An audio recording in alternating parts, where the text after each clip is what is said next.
Remue ménage. Remue ménage.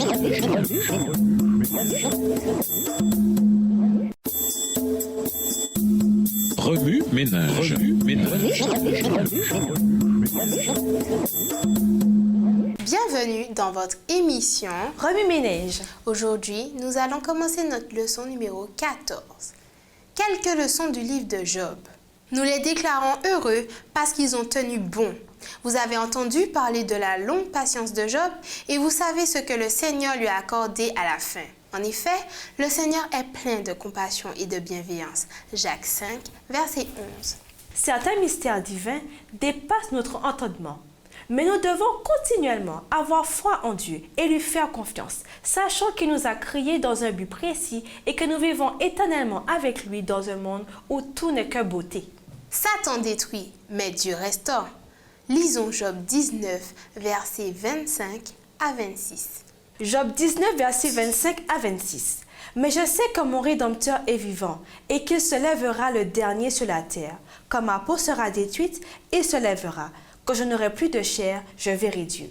J'ai découvert le Alléluia du Messie de Handel pendant mon enfance. Tout d'abord, en tant qu'auditrice, puis en tant que membre de l'orchestre et de la chorale de mon école secondaire. Que ce soit en écoutant ou en interprétant cette pièce, j'ai toujours été subjuguée par la beauté de sa mélodie et par l'espérance que transmettent ses paroles. Cependant, ce n'est qu'après avoir assisté à une interprétation professionnelle du Messie que j'ai été conquise par cette œuvre grandiose ayant pour thème les prophéties messianiques.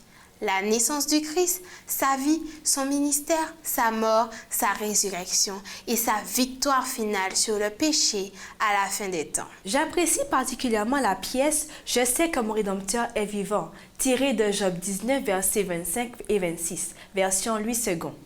Mais je sais que mon Rédempteur est vivant et qu'il se lèvera le dernier sur la terre. Quand ma peau sera détruite, il se lèvera. Quand je n'aurai plus de chair, je verrai Dieu. Ce passage incarne la foi et la persévérance manifestée par Job après qu'il eut tout perdu, ses biens, sa famille, sa santé.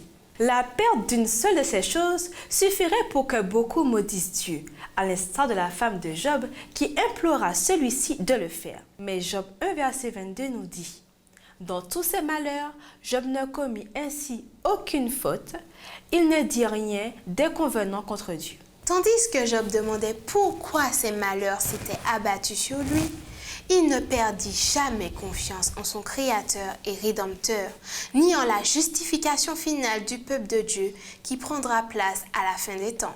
Ainsi, il manifesta le caractère de Jésus et fut un type du Christ, un autre juste souffrant. Ce livre unique ouvre une fenêtre sur la grande controverse entre le bien et le mal qui se traduit par notre souffrance sur la terre.